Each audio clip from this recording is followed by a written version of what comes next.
بسم اللہ الرحمن الرحیم والذین جاہدوا فینا لنہدینہم سبلنا۔ جناب صدر اور مسجد سامعین و احباب، السلام علیکم۔ آج کے اس مسجد ایوان میں مجھے جس ٹاپک پر اظہار خیال کرنا ہے وہ ہے ہم ہیں امید پاکستان، ہم بدلیں گے پاکستان۔ نہ ہو نومید، نومیدی زوال علم و عرفاں ہے، امید مرد مومن ہے خدا کے رازدانوں میں۔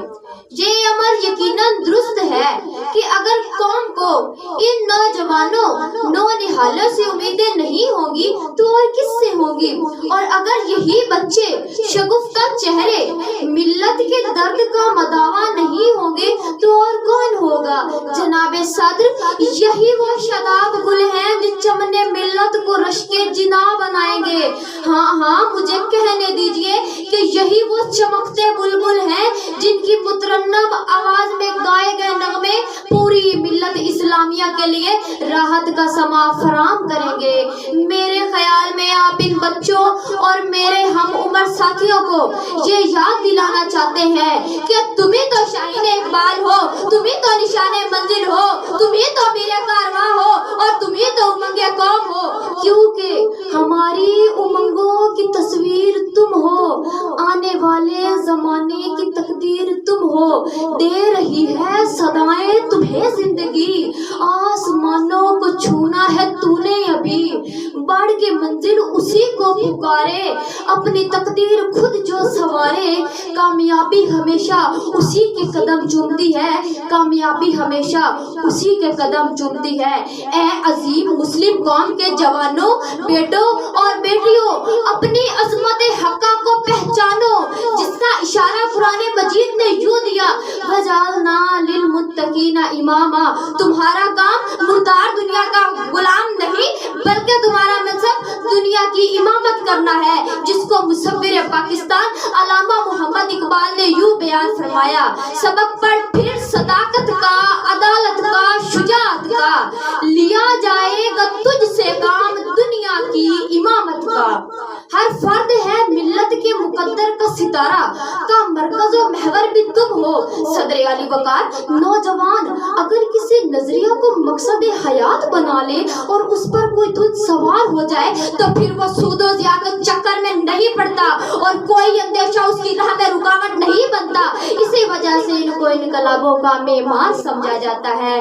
تاریخ گواہ ہے کہ معاشروں میں جتنی انقلابی تبدیلیاں آئیں اور جتنی تحریکیں کامیاب ہوئی سب کا نوجوان ہی تھے۔ محترم علی وقار، حضور اکرم صلی اللہ علیہ وآلہ وسلم کی تحریک میں حضرت علی، حضرت زبیر، حضرت مصعب رضوان اللہ علیہم اجمعین اسی لیے نمایاں ہے، اور تحریک پاکستان میں سائمن کمیشن کے سامنے کھڑے ہونے والے، تحریک خلافت اور تحریک ہجرت میں نمایاں حصہ لینے والے، قائد کے نعرے کو گھر گھر تک پہنچانے والے، حتیٰ کہ قائد اعظم کی فوج کا ہراول دستہ بن جانے والے یہی نوجوان طلبہ ہی تو تھے جنہوں نے ایک ناممکن کو ممکن کر دکھایا۔ دن چھپا اور غم کے سائے ڈھلے، آرزو کے نئے چراغ جلے، ہم بدلتے ہیں رخ ہواؤں کا، آئے دنیا ہمارے ساتھ چلے۔ اور اب اے جلوہ دانش فرنگ میں کھو جانے والے، تجھے پھر مدینہ طیبہ کی خواب کی ضرورت ہے۔ اے باطل کی کثرت فوج سے مرعوب ہو جانے والے، تجھے جذبہ خالد و حیدر کی ضرورت ہے۔ جاہو منصب کے لیے خود ہی بیچ دینے والے، تجھے صدق حسین کی ضرورت ہے۔